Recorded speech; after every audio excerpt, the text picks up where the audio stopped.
that we will never come out on top if we accept advice from soundbite salesmen and carnival barkers who pretend the most powerful country on earth can remain great by looking inward and hiding behind walls at a time that technology has made that impossible to do and unwise to even attempt. And I think that everyone here, especially the class of 2016, understands that viscerally, internally, intellectually. You're about to graduate into a complex and borderless world. Secretary of State John Kerry turning the commencement address at Northeastern University into part campaign speech, going after Donald Trump, though not by name, and then offering a policy pronouncement.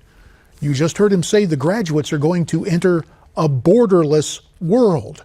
That's a topic worth taking up with my old colleague from Capitol Hill, the former chairman of the House Intelligence Committee, Pete Hoekstra. Pete is the Shillman Senior Fellow on the Investigative Project on Terrorism these days. He's also the author of the new book, Architects of Disaster, The Destruction of Libya. Pete, appreciate your time here tonight. And I've said it on several occasions, national security is border security. John Kerry didn't use that term borderless world by mistake, did he? I'll tell you, JD, with this administration, it never stops. And what I think it really does reinforce, and what Kerry said, you're right. You don't give a speech like that without thinking about every word that you're using. And this is the Obama, Kerry, Clinton worldview that we are part of a global community. Forget about national interest. We need to do what's good for the world. And I think this is one of the reasons that, Donald Trump is catching on. People they love America. They love what we stand for, and they're not willing to compromise what we stand for to enter into a borderless world where who knows what the standards are and what people are fighting for. Well, let's understand this is not some noble form of internationalism. As the columnist Selwyn Duke pointed out about a year ago, when we were in politics, Pete, we talked about getting out the vote. Let's make no mistake about this. For Mr. Obama, Mrs. Clinton, and Secretary Kerry, this is all about bringing in a new vote. And to that point, you may have heard about the new report from the Pew Research Center saying that the surge of illegal juveniles is underway. In fact, the number this year, according to a newspaper out in my old stomping grounds, the New Times of Phoenix, they're talking in excess of 100,000 illegal juveniles this summer. And so when you have that, topping those levels we saw in 2014, the administration rhetorically may talk about a borderless world, but realistically, they're just allowing these people to come right in. I just spent the weekend in Texas, talked with some Texas legislators, some Texas congressmen, some Texas business people, and just some plain old citizens who live near or along the border or who have friends along the border. Secretary Kerry is exactly right.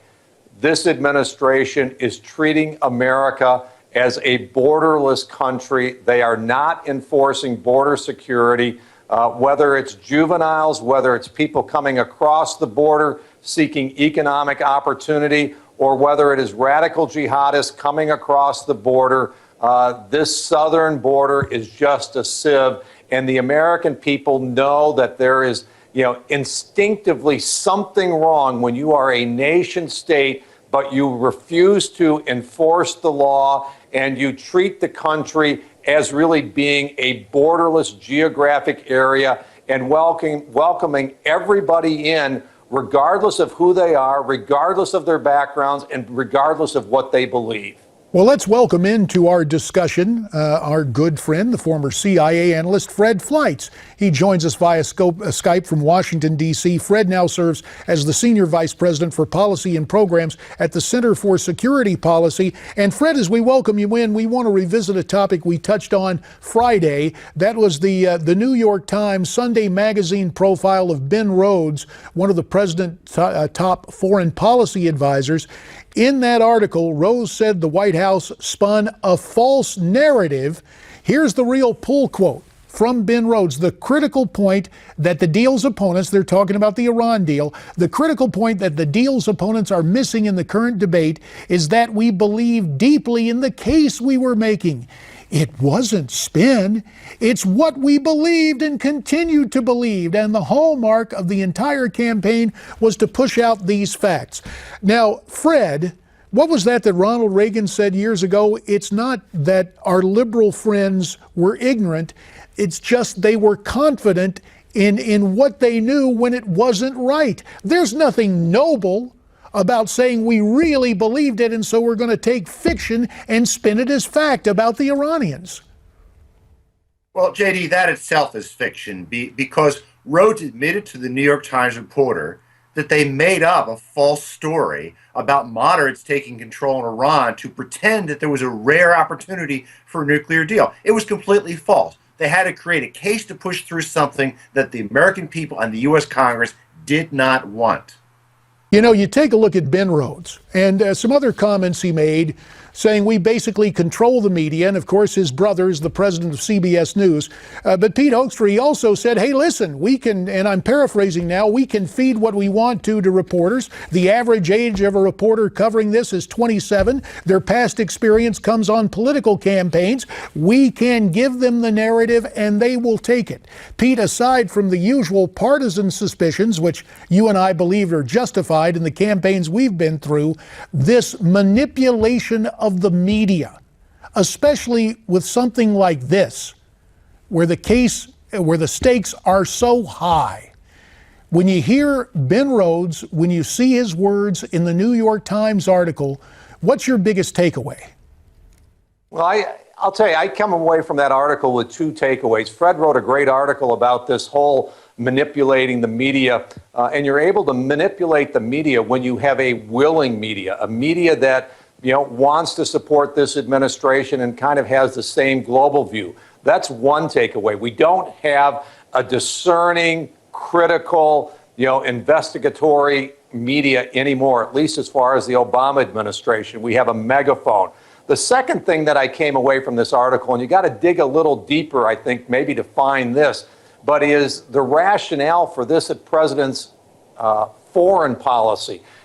Rhodes talks about, this is about lessening American involvement. He also uses this in terms of saying we wanted to totally reorient American foreign policy towards the Middle East.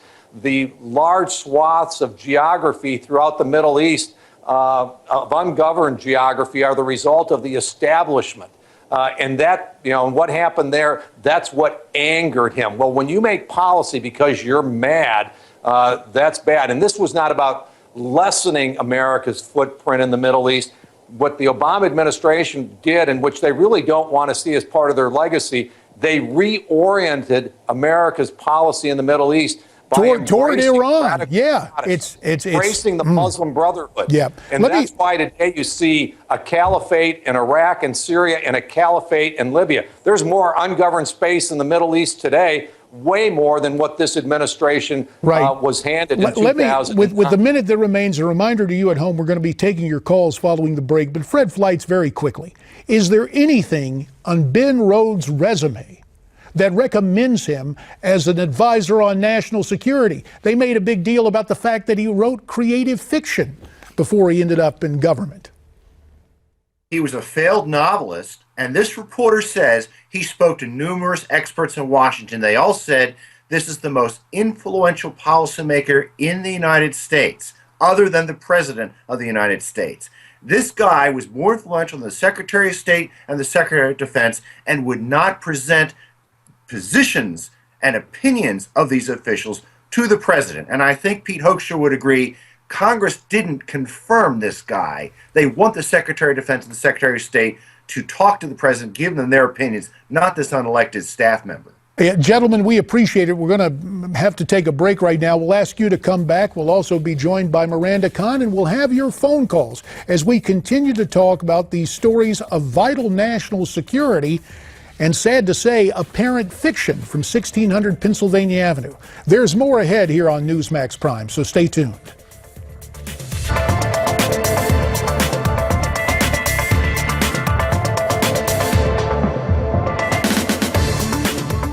smart people like me, I like them. Even Putin, Putin, they want me to disavow Putin. Putin of Russia, he said Trump is a genius, he'll be the next leader.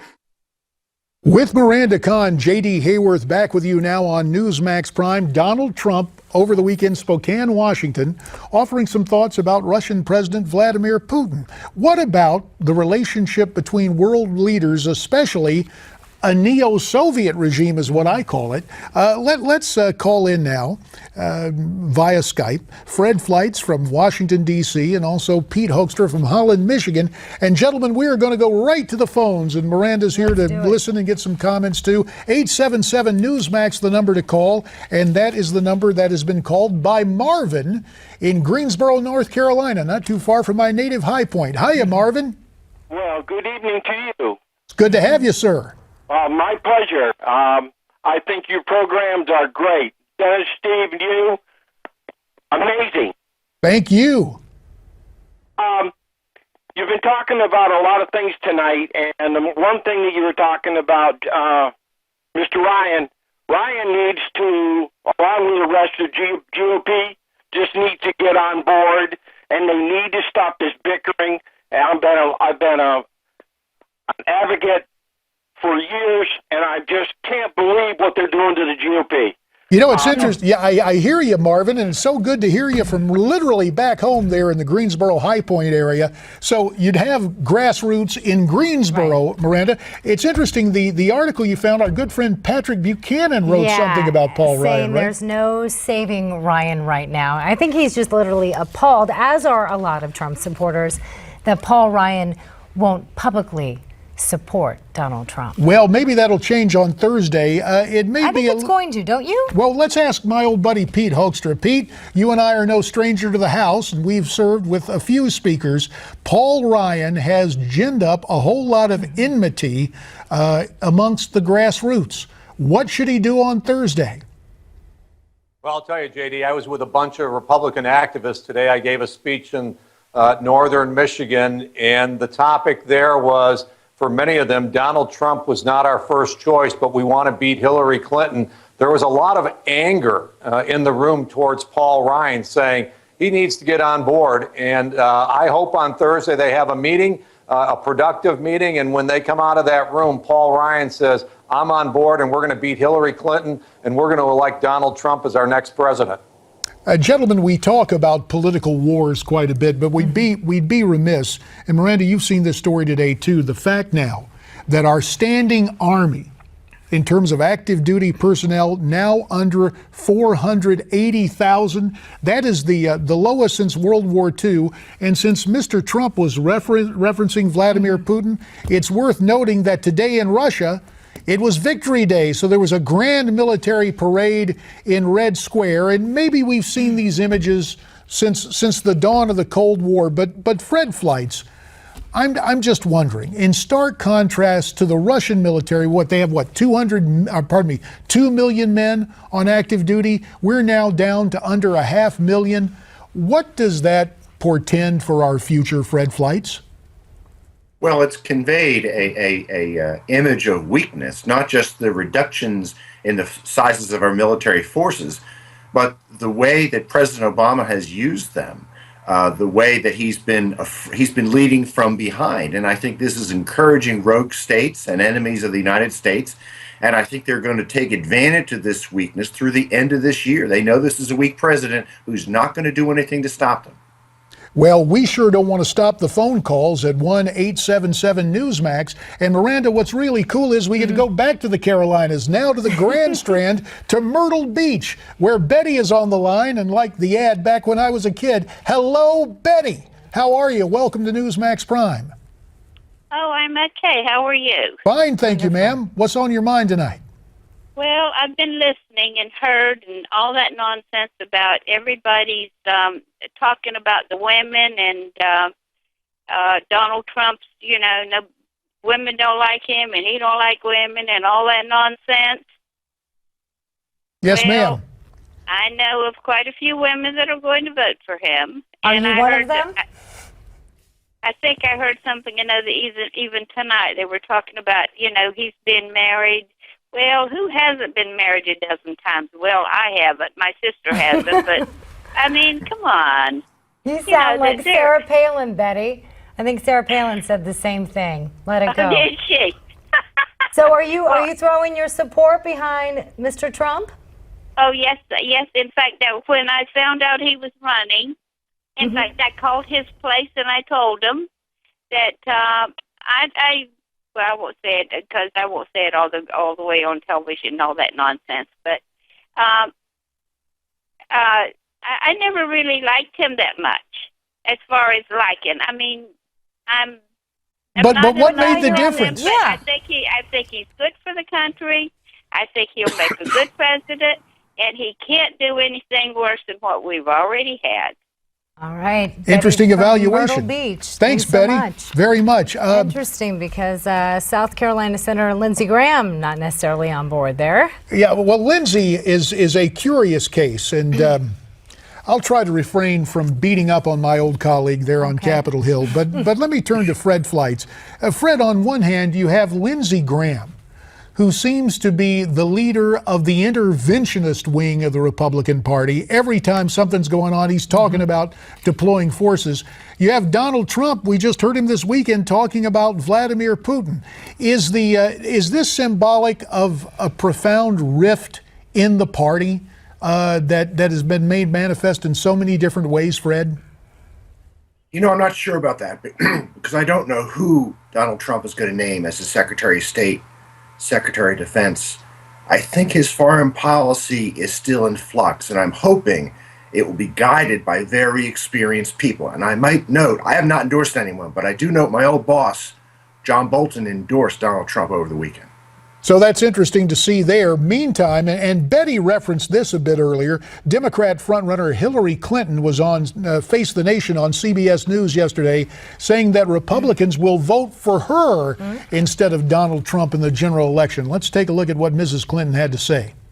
I think that for a lot of people, again, who take their vote seriously and who really see this as a crossroads kind of election, I am asking people to come join this campaign, and I've had a lot of outreach from Republicans in the last days who say that they are interested in talking about that. Let me turn to Pete Hoekstra. Is that just so much campaign hooey, or do you think a lot of the elites have gone over to Hillary, Pete? I don't think many Republicans are going to go over to Hillary. I don't think they're going over there anytime soon. They may have some questions about Donald Trump, but, you know, she's right. This is kind of a crossroads election, except there's two directions. One is which to continue the policies of the last 8 years with Barack Obama that have led to foreign policy, you know, national security disasters, a slowing economy, and those types of things, or a fresh start where we really will have a leader that will shake up Washington. And speaking of that, got to take a fresh start with another phone caller from Fredonia, Kentucky. We've got Dale on the line. Hi, Dale.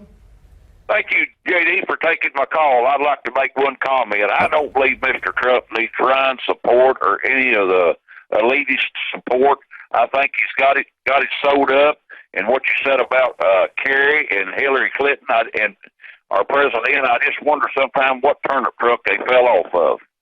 We hear you, Dale, and we appreciate your insight and analysis from the bluegrass state, from Fredonia in the great state of Kentucky. Final word to Fred Fleitz. Fred, we've got about 45 seconds left. Donald Trump, I know you haven't endorsed him yet, but you talked about John Bolton and other foreign policy experts coming alongside.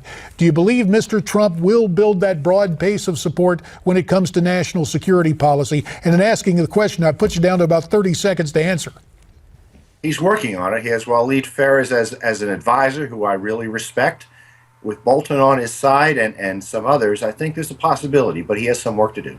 Fair enough, and there is more work to do ahead. Miranda, we're going to ask you to stay here. We're going to thank Fred Fleitz and Pete Hoekstra. And coming up, a couple of final comments and a final caller to get questions and perspective from you wherever you are at 1-877-Newsmax. That's the number to call, and we'll close out Newsmax Prime right after this.